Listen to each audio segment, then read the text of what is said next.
everybody. Welcome to The Meaningful Marketer.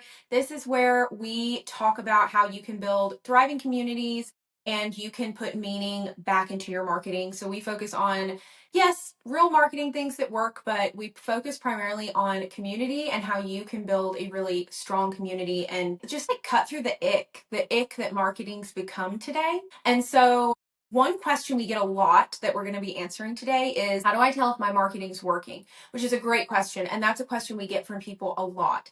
And I'm going to tell you it's a lot simpler than you think it is, but you do actually have to go do it. So let's get ready today and let's equip you with the right mindset and the right tools to really look at if your marketing is working. Because if you don't know if it's working, you don't know how to make it better. You can't grow. So that is such an important part of marketing your business is what I'm doing working. So the first thing that you have to do whenever you are trying to decide if your marketing is working is you have to know what success looks like.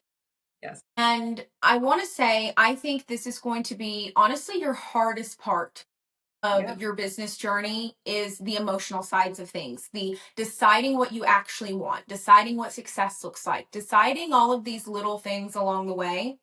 It's the mental and emotional aspect of owning a business that is going to be far harder than the analytics side of it or the actual doing of it. And we know this from experience, not only from working with clients and hearing from them on what their hardest parts are, but also from ourselves. We're on this journey too, because now that we're a more established business, we've been in business a little over a year now, and we know that, we're making enough money to be able to stick around. We're actually looking on ways we can grow our business. That's why we're releasing these videos for you so we can help you more and we can actually focus a lot more on our personal brand as a business and everything. And as people who go out and teach others about how to grow your business, we struggle with the emotional aspect. And to be very transparent, I struggle big time with the emotional aspect of it. And I'm so helpful with other people and helping them get over that. But it is so different because you are not only dealing with the data, the analytics, looking at what's working, you are also at the same time fighting a huge battle with your feelings. And so I want to acknowledge that and acknowledge you're not alone in that. And I want to get that out in the open because I believe when you start to vocalize these things, you can start to overcome them. When you don't take the time to acknowledge them and you kind of push them aside, or maybe you don't even realize that that's an obstacle you're facing, it's a lot harder to overcome it, and it's a lot harder to go do things like check your data and analytics or look at what's working, because you feel this resistance and you feel this ick towards it. And what you realize is you're not even feeling an ick towards that. You're fighting an internal battle of, am I good enough? Oh my gosh, I'm really afraid of how many people are going to see me online, or I'm really afraid that that person bought that product and now what if they don't like it? Like a lot of the time we're facing our biggest battle after we've seen success, because we're going, oh my gosh, now there's a million people who are watching my video, or oh my gosh, now they have the product. What if they don't like it? And you're sitting there stressing. We had someone who joined our membership not too long ago, and I still deal with these feelings. And I was like, in this specific joining, like this specific person that joined, I remember I was sitting in bed and I was stressing about it. I was like, oh my gosh, what if they can't find the places they need to go, or what if they don't have all they need, and what if I'm not there to help answer their questions like immediately, or what if they don't ask me the questions they have, and all these different things go through your head. So first off, I just want to acknowledge you have to start with the mental side of things before you can move into the actual factual analytical part of is what you're doing working.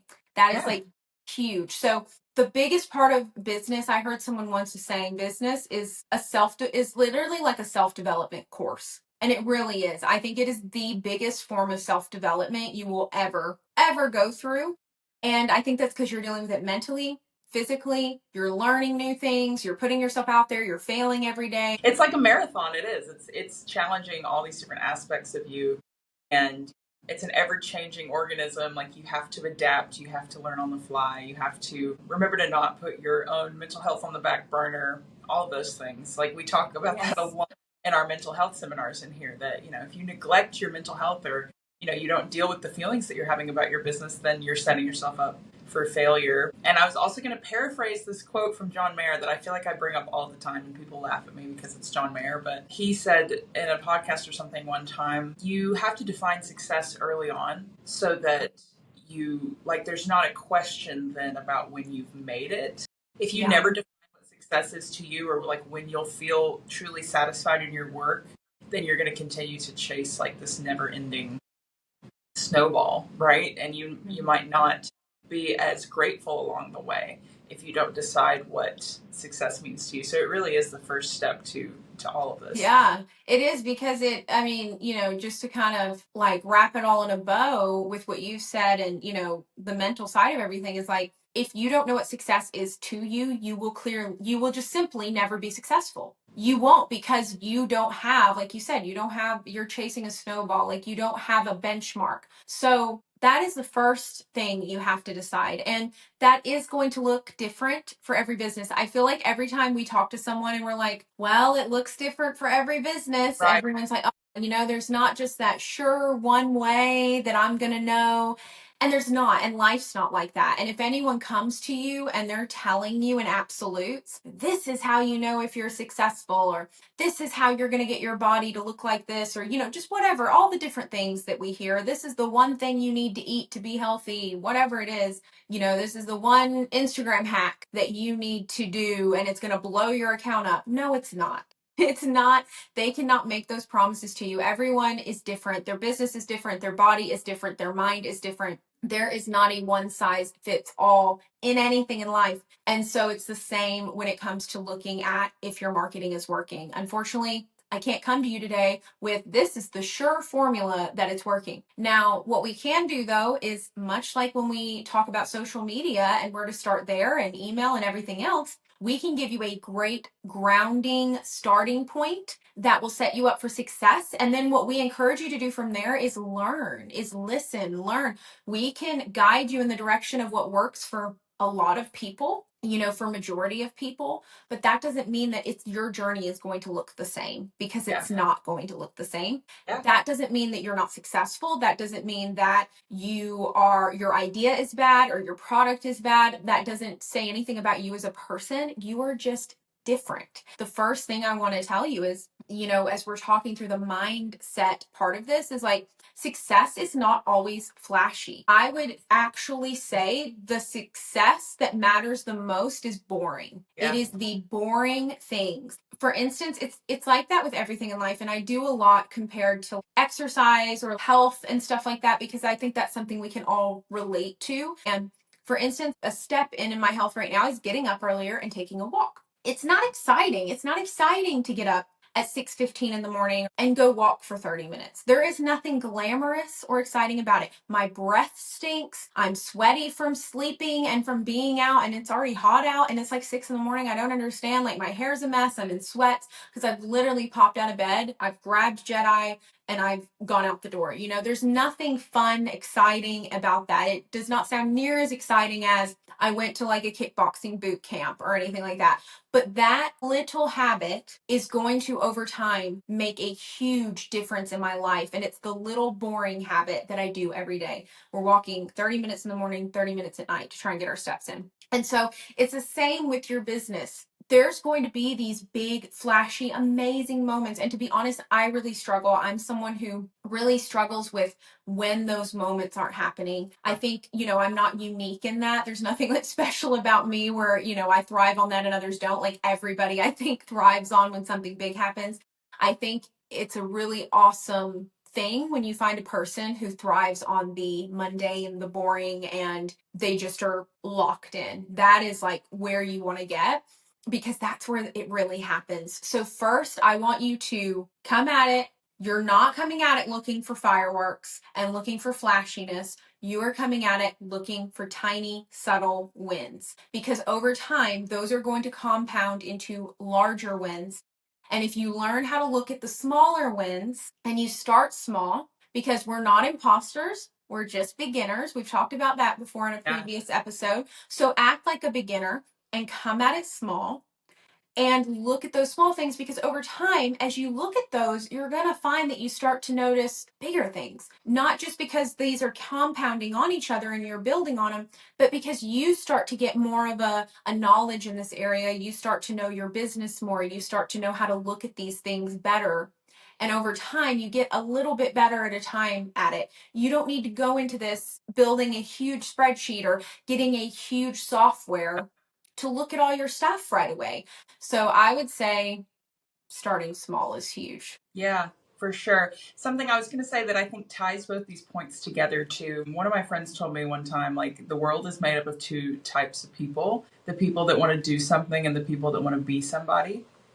And that's really stuck with me. And I think that that's really true. And I think sometimes when we are like motivated to do the flashy thing or to make it big or whatever, like we need to analyze that and kind of go back to our why, right? Kind of again, remind yourself what success means to you. But, you know, I think that's why people put the cart before the horse a lot of times, right? They're like, oh my gosh, I have to ride this wave to the top. Like at the company we worked with. Okay, we're starting to get notoriety. We're starting to become more popular. Like we have to go bigger so that we don't like kind of lose steam and you know whatever change our trajectory.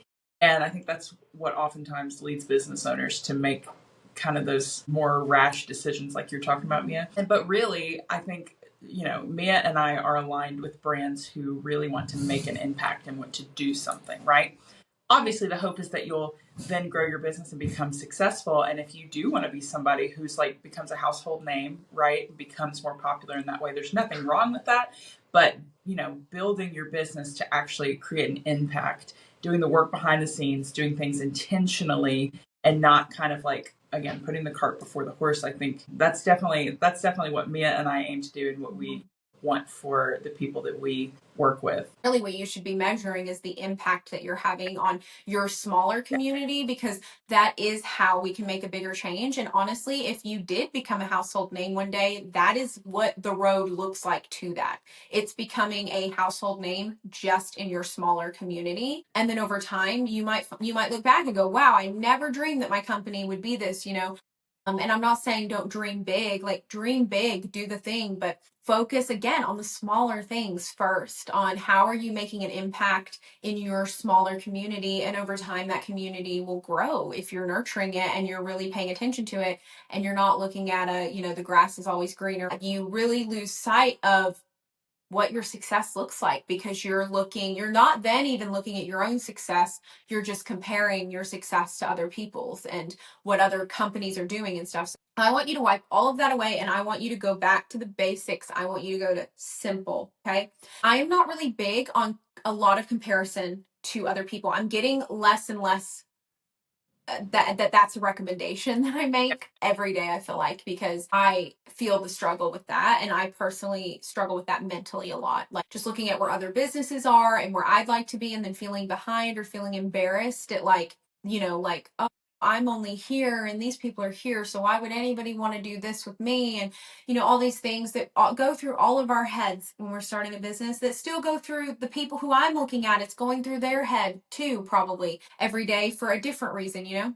And so I'm not really big on the whole comparison thing, but it is important to do your market research. And we talk a lot about that, because without doing your market research, you don't really learn who your people are. Now, whenever you're doing market research, when it comes to looking at what you're doing, if it's working, if your marketing is working, that is going to look like benchmarks. And so that's a term that I think you should be familiar with as a bench owner, as a business owner. You don't need to be like all hung up on it, but decide what benchmarks you need to be looking at, and then look at those each year and what they look like for that year. So this can be really valuable when it comes to ads, email, things like that. And the reason it can be so valuable is those types of analytics are a lot more hidden. For social media, for instance, you can see maybe what someone's engagement rate is and stuff like that, or get an idea of it. You can't really go in the back end of people's email and see what their open rates are. So being familiar with benchmarks is great, because that gives you kind of like a starting point of,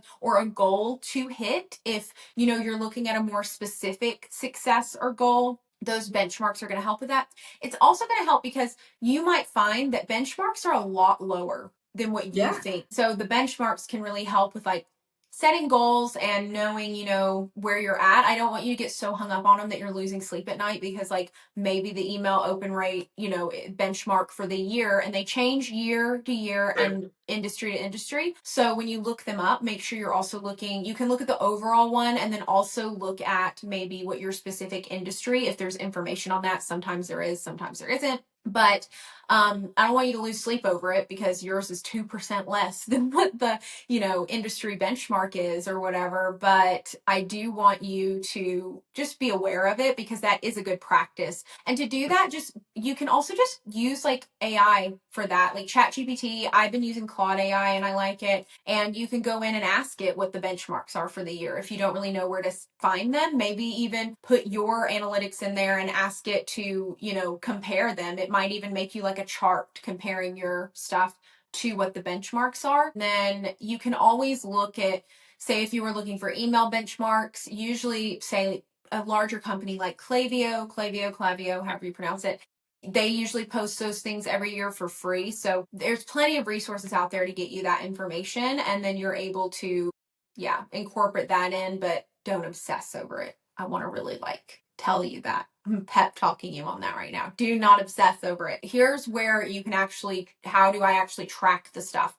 And so I want you to start simple with things like just link tracking. I want to say before we dive into this section, there are so many ways that you can track your funnels, your analytics on all the different things. There's so many softwares out there.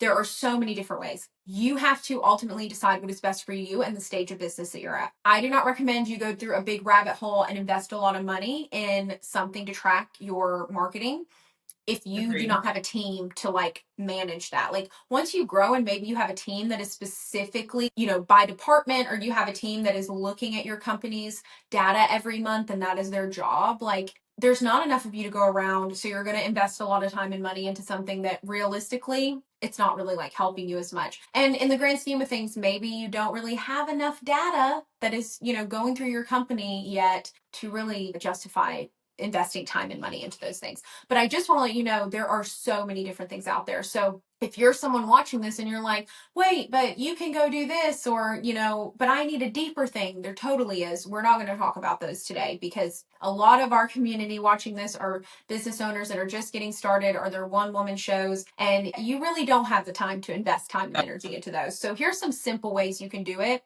I would highly recommend, if you're looking for a more advanced way to track things, Google Analytics is a great place to start.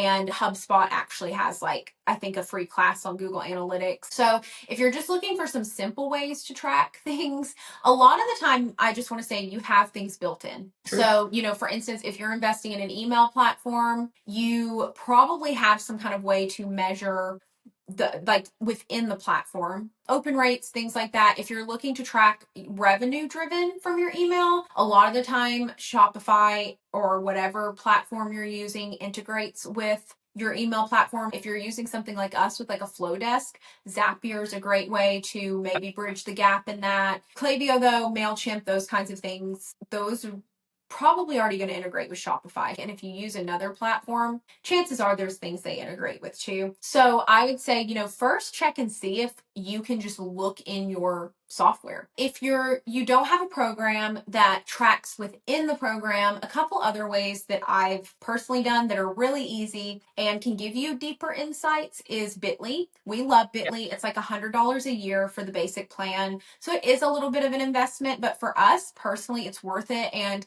you might even be able to do the free plan. Linktree can give you some really great analytics on, traffic. I would say at first, traffic's a great one to pay attention to, is just how much traffic are you getting to your site? Because the first step to getting purchases is getting as much traffic to your website or your whatever you're trying to lead people to. It's getting as much traffic there as possible. Over time, what's going to happen is you do this mindset shift that we talked about, and you are a little more aware through some of these easy tracking methods. Over time, you're going to get smarter and smarter in this area, and you're going to be able to look at what's working, and you're going to be able to build on that. You're going to look at the small wins, and you're going to be able to turn those into larger wins by just building on the smaller wins over and over again.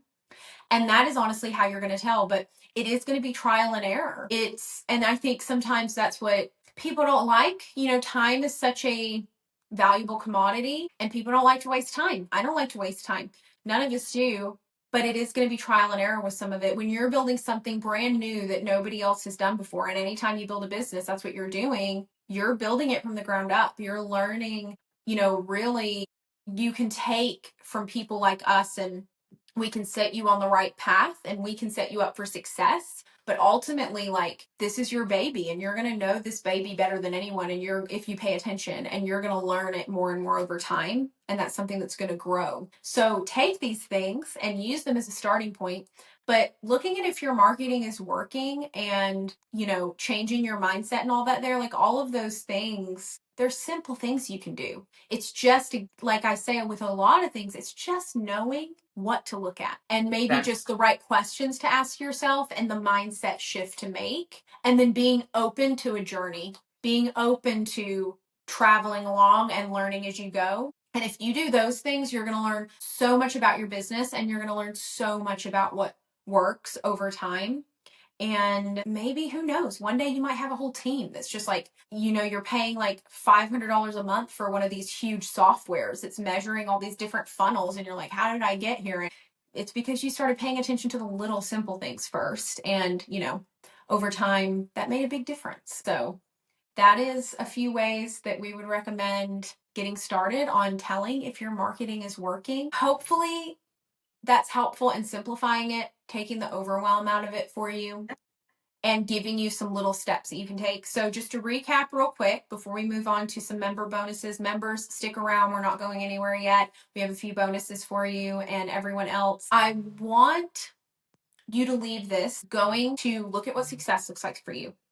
I want you to go set your goals, because before you do that, all the tracking in the world isn't going to help you. And then try one of these simple tracking things that we mentioned, like Bitly, and just start paying attention to the little things. And over time, you're going to start to see what's working. It's going to get easier, but it's just going to take being intentional.